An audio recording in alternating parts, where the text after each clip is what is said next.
Welcome to Life on the Moose. Welcome back if you've been here before. Let's keep working on this house. I went to the big mean city yesterday, picked up some supplies. I have my 4-inch perforated drain line right back there. But today let's concentrate on getting this septic line hooked up. I have my pipes here ready to go, have all the fittings that I need. Now I need to finish this trench. Look at what I did. Yeah, over the last couple of days, while I was editing, I would take breaks every couple of hours and work on this trench. So I am as deep as we need to be for about half of the distance. So what I'd like to accomplish today is finishing the trenching, getting my pipes hooked up, and there's a lot to it. I have to put a clean out over there, and I have to step down to a 3-inch pipe and get underneath that footing. So this isn't going to be a walk in the park for this old man. I'm going to hurry up with this digging. It's not the most interesting thing in the world. It's going to take a long time. If it takes me maybe 4 hours to get over to the foundation, that's fine. It's Sunday, about noon right now. And what am I going to do? Watch TV? Nah. And if we have time today, I'm going to make some divining rods, or dowsing rods, I think they call them. The metal rods that you use to find water. I'm going to make some and find water, well, wherever that water line is over there, and then possibly start on that. I don't know for sure. We're just going to have to keep working and get digging. So right here, I would describe this dirt as kind of a rocky hard pan.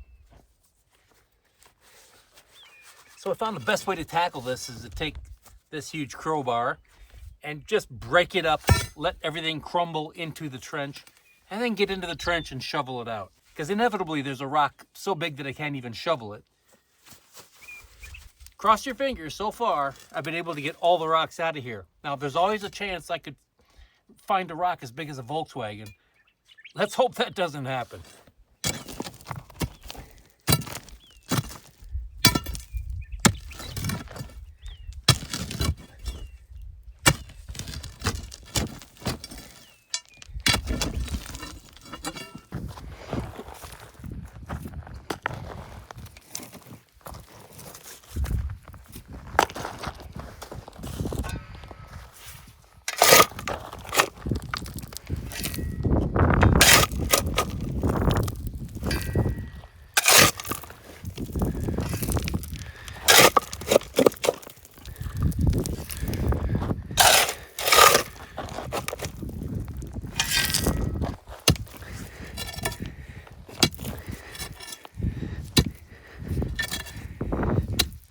So that's 10 feet.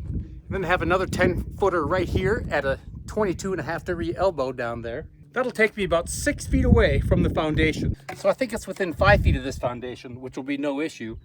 I'll have to put this clean out. Then after that clean out, or before, depending on which way, toward the house, then I got to step down to a 3-inch line. So we have a plan. I'll just set this camera up on super fast, and you can just watch the view, watch the clouds go by, sit back, have an afternoon glass of wine, or whatever you do. I'm not judging.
We're back at it again today. Got this trench dug, as you saw.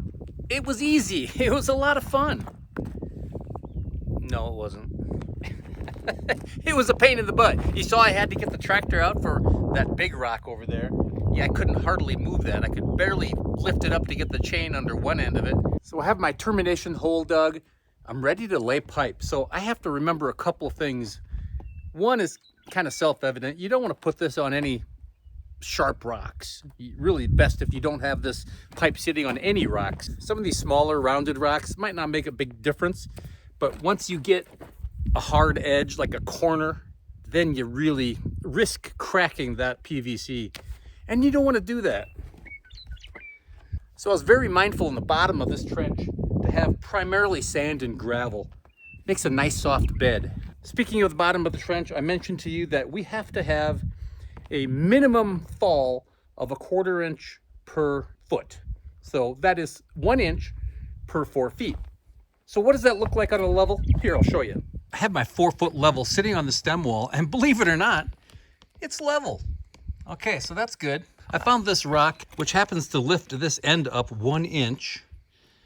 I measured that already. So right now, this is 1 inch off the ground, obviously terminating into nothing over there. This is what that looks like. So I'm just gonna mark, you can hardly see it, put a little pencil mark that distance away on each side, and that'll be about 1/4 inch per foot. Now, if this whole thing slopes 1/2 inch per foot, that's okay. No big deal. What the experts recommend is not having it just drop really suddenly at the last section into the tank. Well, that pipe is already in the ground, so I can't do much about that. So what I'm going to do first is dry fit everything, cut everything to length, make sure I don't cut anything too short. I have my 22.5 fitting. That'll get me around the corner. I'm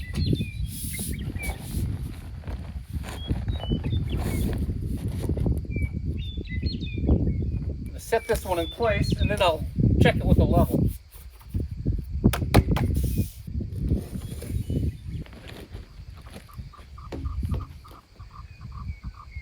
Okay, that's about 1.5 inches for 4 feet, so that's fine.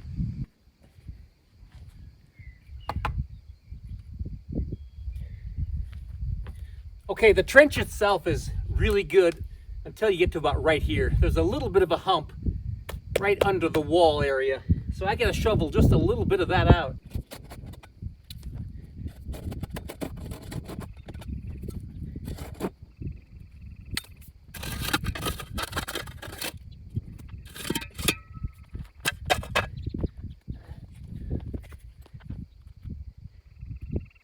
Okay, that looks good. Before I cut that other end, I want to make sure I get my length right. So I'm going to take this cap off and dry fit this end, scooch it over where it needs to be. Let's get some of that dirt out of there.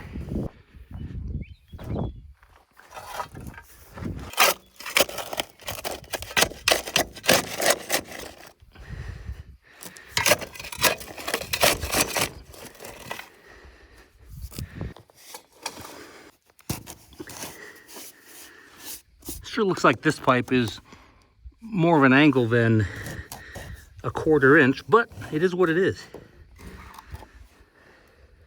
I'll clean this up before I glue it, or cement it, I should say. Okay, that feels pretty good. I think we're where we need to be down here. So that looks good. We can put our clean out anywhere in here. So let's say this clean out will be coming out of the ground about here, and it doesn't matter exactly. Probably a little closer maybe. 45 inches. Okay, let's cut some PVC at 45 inches. I decided to make this 40 inches because I wanted that just a little bit farther away, that clean out, a little bit farther away. So 40 inches. Put a mark right there. So tools of the trade for a non-tradesman. I'm sorry for all you professional plumbers out there. I'm not, and nor do I have the tools to be one. So, Sawzall. Actually, Sawzall is a brand. I know you know that. My Milwaukee reciprocating saw. A little piece of sandpaper and a rasp. We'll get to these.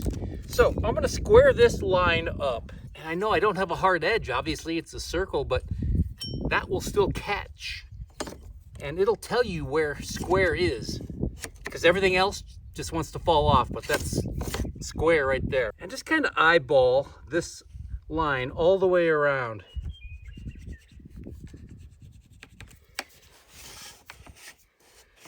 If you're lucky, your line will connect right there. Can you see that line?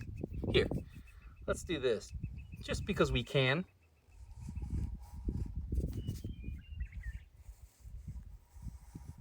I want to make sure I cut it off the right end. I don't want the bell on this section right here. All right, let's try to cut that line and keep it square.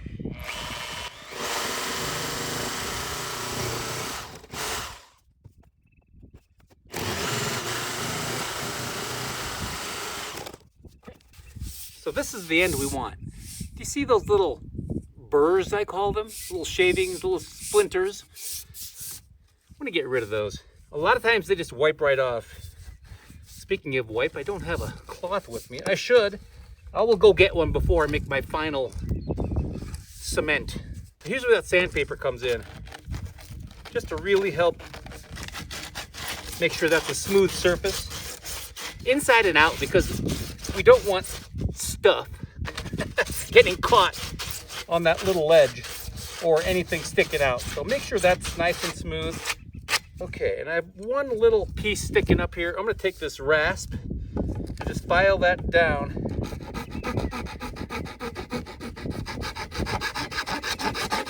Now this edge, the one that's gonna get insert, if that edge is not perfectly square, it's probably not the end of the world. As long as these pipes are lined up in a straight line, that's what's important. Oh, feel that. It is smooth as a baby's bottom.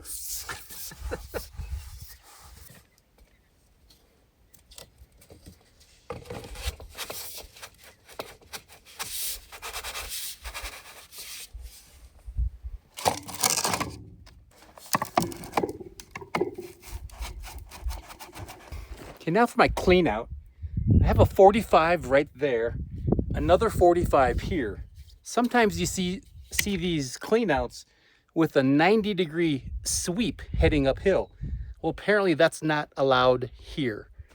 Don't ask me why. So in order to connect this 45 onto that one, I'll need a small section of pipe, just very small. 6 inches will be fine.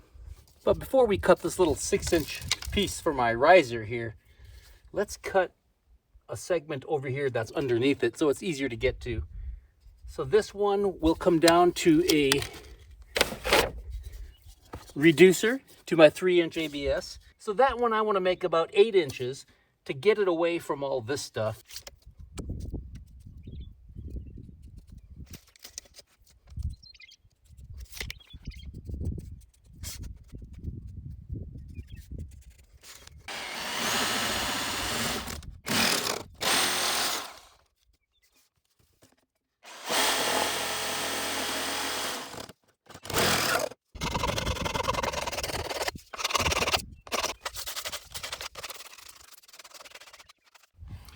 Okay, so I have this pieced together like this so far. Now I just have to cut my riser. So what I think I'll do is just aim for about 2 inches above finished grade. And I think finished grade is gonna be right below these vents. So let's aim for that, cut it off. And then on top of that riser, we'll go a clean out lid. Clear as mud.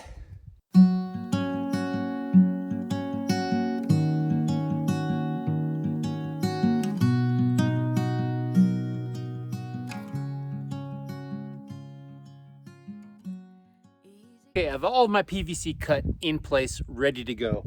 The last thing I have to do is cut my 3-inch ABS that goes underneath this foundation, and then right at the other side of this footing, it 45s and comes out of the ground. So those two pieces I have to cut yet. I'm gonna wait though and connect all of these permanently, because that way my distance is accurate. So I'm going to start on the far end over there, the original green pipe, the green line, and I'm going to file that bottom edge off a little bit just for the same purpose, just to make it smooth so that effluent can flow over it nicely, not get caught. And then from that point, I will clean everything and cement everything. Make my connection starting over there, work my way back this way. But before we do that, let's take all this apart. Easy come and easy go. You're an unfading star. Gentle love.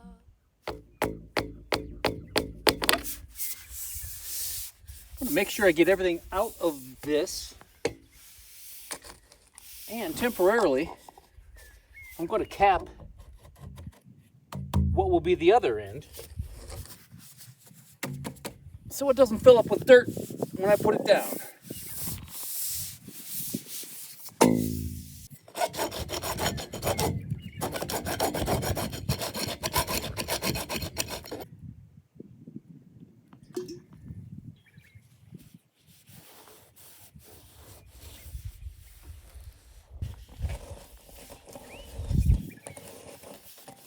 So I'm going to be using 3 different types of cement. First one, PVC cement. And my understanding is you do not use the purple primer unless it's a pressurized system. If anyone knows for sure, let me know. I'm going to apply this generously on both surfaces.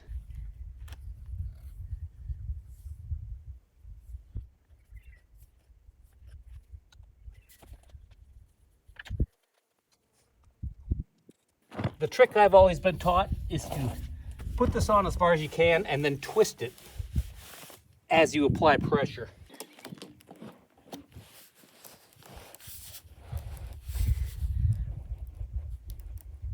All right, one down.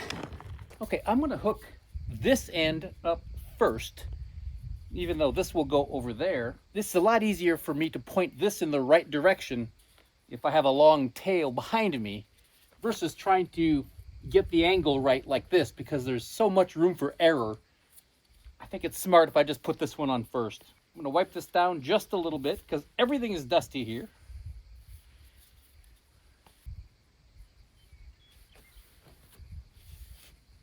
You can probably tell that that end is sticking up in the air a little bit. That's okay. Remember I told you it looked pretty steep coming out of the ground on the original pipe? That's why. But this has plenty of room to flex and bend just a little bit.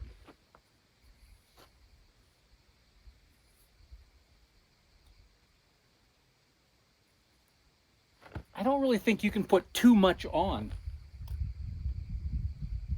If there's a pro out there, I'd love to know.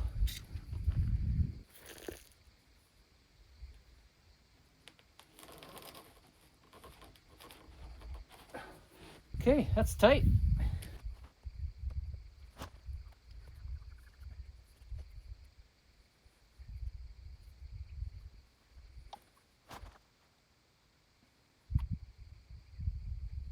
Okay. It's good to go right there.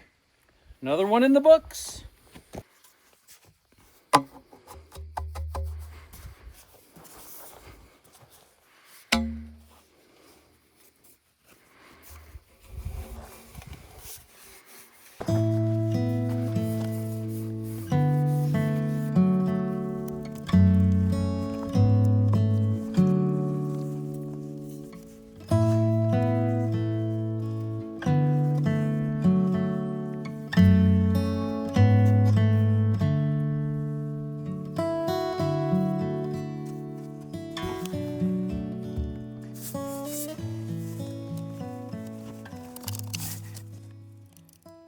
That's it.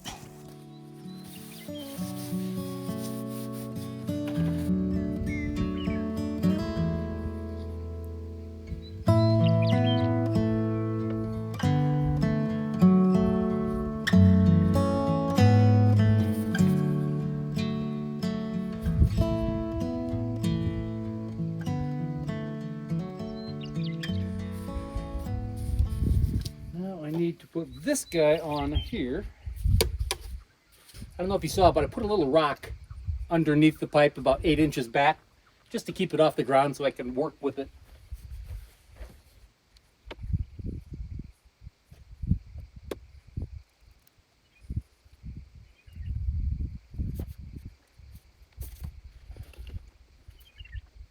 Before I make this connection, I have to change my glues, or my cement, transition cement. This is for ABS to PVC. This is not an all-purpose. It's not for ABS or PVC, but it is a transition cement. I was told that the other stuff wouldn't work. It all kind of smells the same. I guess that doesn't matter. Look at that pretty color.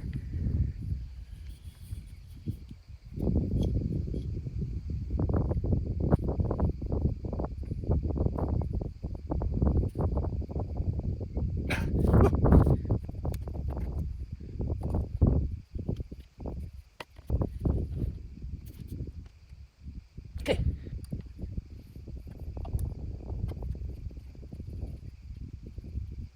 I'm going to dry fit this on the other end, just so I know where straight is or close to it. Okay.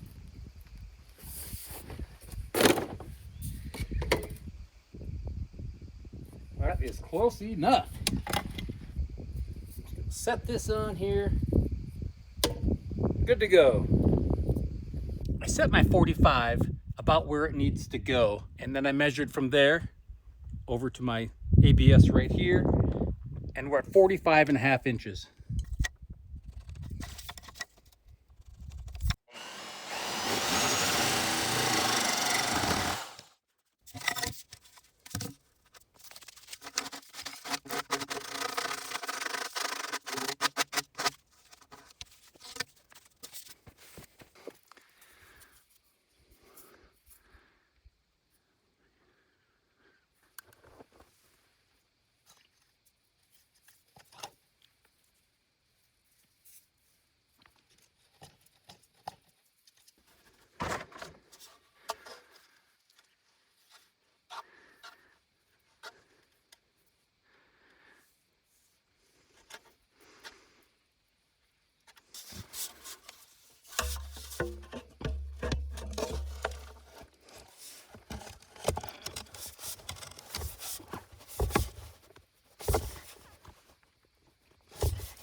Our septic line is in. I just took a level on the whole line, and we are golden. We are between 1/4 inch and 1/2 inch drop per foot the whole way. So I'm happy about that. So now we have to backfill this. Well, and when I say we, I mean me. One thing I'm going to do is put a nice bed of sand or gravel underneath this pipe. That way, when there's a bunch of compaction later on, even driving over it, I'm not worried about this because this is going to be at least 3 feet under the ground. That being said, I'm going to make sure that my loose gravel and sand and all that. Covers all sides of this so that when you do have compression, it doesn't just split that pipe open. That's the beauty about sand. It's pretty much compacted already in its natural state. So it is 5 to 5 right now. Had a late start again today. There's always stuff to do around here. So tomorrow I'm gonna make some divining rods like I mentioned. See if that works, see if we can locate this water line over here and maybe start digging on that.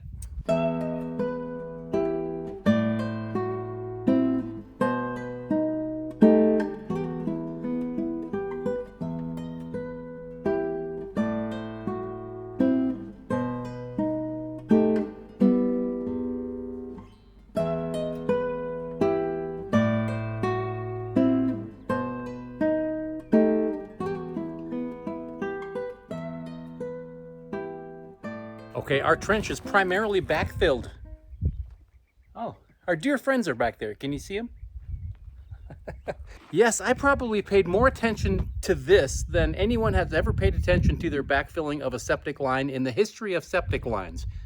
I'm pretty sure. This is all I'm gonna do by hand. It's about 18 inches, I would say. And there's not a rock bigger than that in the whole thing. So obviously what is left are 2 rows of rocks on each side. So I'm gonna take those, get them out of here separately. God forbid if I ever have to dig this thing up again. I don't want to dig through a pile of rocks first. So the next step for me is to get this water trench dug.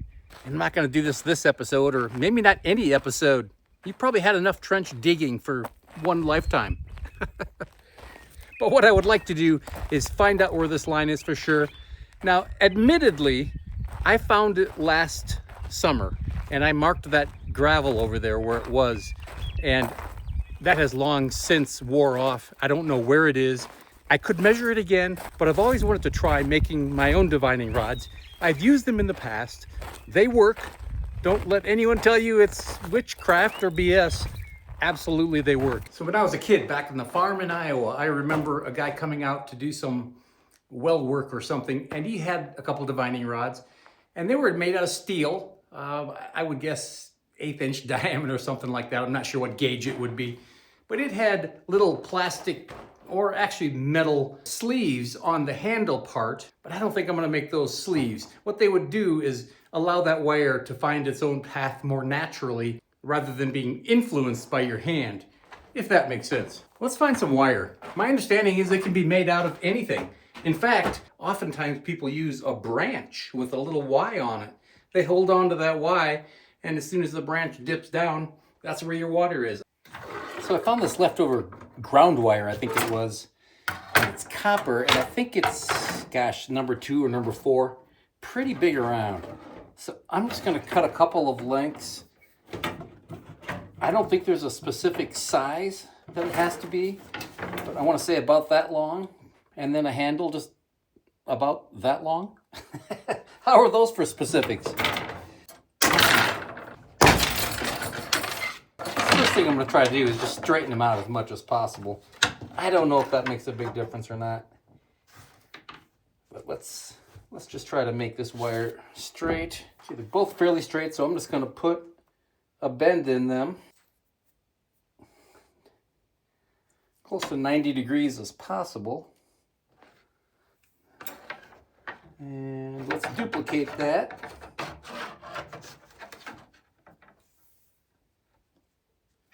All right, look at that. Let's go try them without handles first. What a day. Yeah, it's crisp and clear. It's only supposed to be high in the low 40s today, but man, it's beautiful. I assume you can hear those birds. I was editing yesterday, and I was amazed at how well you could hear those birds. Probably meadowlarks, bluebirds, chuckers, and maybe some kingbirds that you're hearing. Okay, let's try these out. Now you're just gonna have to take my word for it that I don't know where this is because there is nothing on the ground marked. So let's just try it, see if we can get these things to move. You never know. Okay, I think you're supposed to take your hands, warm them up, and then blow on them 3 times before you do. No, I'm kidding. All right, who thinks this is gonna work? Just place your bets right now. The technique, as far as I remember, is just you hold these straight out. Whoa. Maybe it's behind me. That was weird. I don't think I'm on it. So anyway, you hold these straight out. I'm actually holding them tight now, so they're not moving. You hold them straight out like this, and you walk along, and then when these two wires cross naturally, you see that X right there. Below that X is where the water is. I'm gonna hold these straight out as lightly as I can so they swivel in my hands. We'll see what happens here. I think you're supposed to hold them about a foot apart. So let's try it.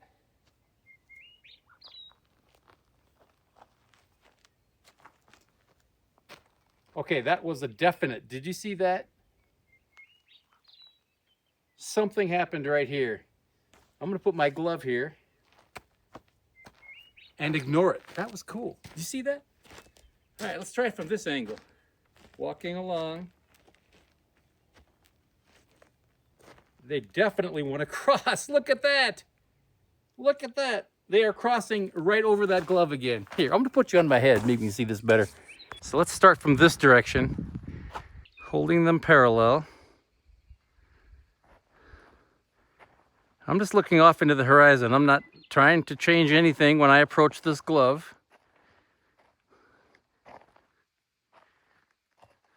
Look at that.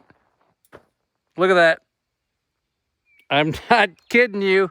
I have a feeling that's really close to where that is. When these things turn in your hand, it is substantial too. It is not like, oh, accidental. It really, they both want to go. So let's try it again. If this line is stubbed out right there, it will go from there to the well. So let's try somewhere in here. And if we cross that line, assuming it's charged, which it is,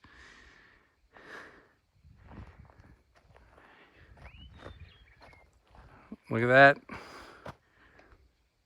Look at that. Same thing. Now, if there's a stub out over there, I should cross another line right here.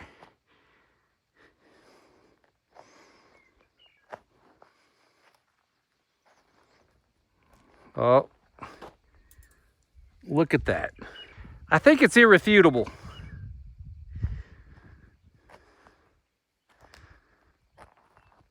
Okay. I'm gonna guess it's somewhere right in there. Now let's measure it with a tape measure and see how close we are. Okay, I found the measurements I need, which are on my phone, of course, which I'm using right this second. So I wrote out the numbers on the gravel. So from the northwest corner of the cabin is 50 feet 4 inches. Let's check that out real quick.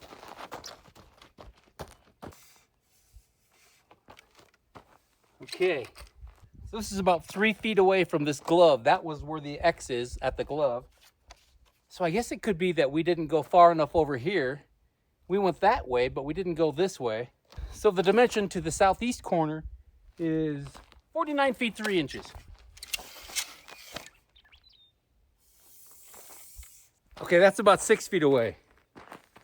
Okay, I just double checked my measurements. Right where that glove is. And we're about 5 feet away from the original X. And you know what I think I did? I just didn't do my cross patterns like I should, my cross grids to make sure. So I think this still works. I just missed it and didn't go incrementally closer, which I should do. So let's try this again. I'm sure this works.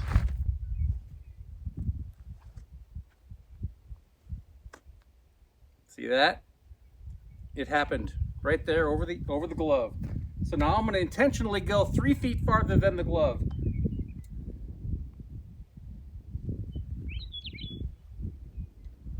Nothing. I'm going to go over here 3 feet.